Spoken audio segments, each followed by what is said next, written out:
All right, so here we are standing in front of the SOCOM 4 display, and I'm with I totally forgot your name already. Travis Steiner. Travis Steiner. Steiner. All right, so we're looking at SOCOM 4. Now, give us the rundown. We saw the demo on stage here. I'm going to actually get out of the way of our cameraman. Now, what can you describe what the gentleman here is doing with the Wii Move? I'm sorry, the PlayStation Move. Sorry. Well, SOCOM 4 supports either the DualShock or the PlayStation Move. In the case of the PlayStation Move, we detach the reticle from the center of the screen, allowing you to aim freely wherever you want. This is a great way not only for hardcore gamers to experience motion controls, but also a way for more casual players to command troops and wage warfare with really quite deadly efficiency. You can really line up those precious headshots with the precision of the PlayStation Move. Very good. Now, so in the demo, we saw the gentleman sitting down. He had his game face on. I really like that you guys stressed the point that you don't have to be jumping around, waving your arms around. So let's talk about, he's got the other attachment here with the analog control here. And so what kind of area are we going to be seeing in the game besides this battle zone? Well, the game takes place in Southeast Asia, so we have a variety of locations within that theater of operations. Everything from dense, destroyed cityscapes to highly foliated jungle environments. So really quite a diversity there. In terms of gameplay, I mean, the PlayStation Move is not only used for moving and shooting.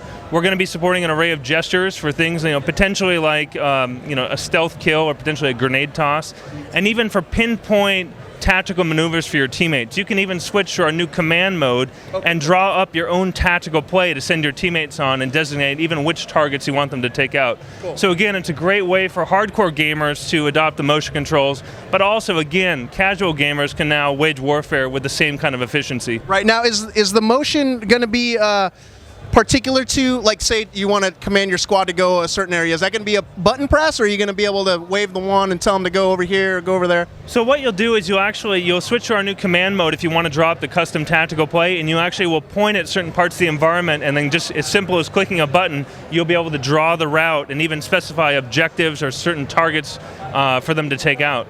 Very cool. Thanks for joining us. I really appreciate it. We got Randolph actually standing by, excuse me.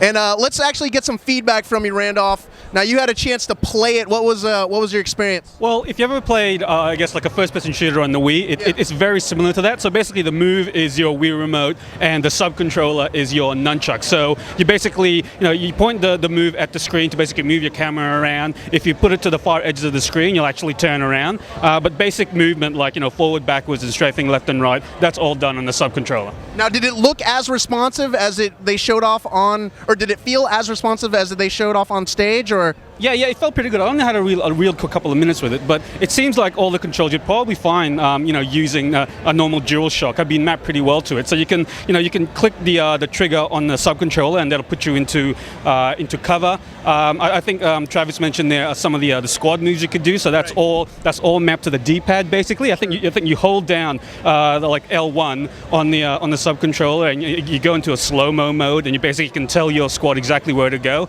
and give them like key points to actually hit. And in terms of shooting, it's pretty sweet because you're just basically pointing at the screen and pressing the trigger on the Move to shoot dudes. Did they have some DualShock support in there? Is there some vibrato going on, or? I didn't feel anything. So as I said, I only had a couple of minutes of it, but I didn't feel anything happening at all. But maybe that could be in there. All right, hey, we're gonna have to cut you off. We'll see you at the next station here. So again, we're continuing our live broadcast here at the Sony GDC 2010 live press conference. We've got all sorts of games to check out. It looks like Ricardo's in the corner over there. But until then, let's toss it back to Brian and G.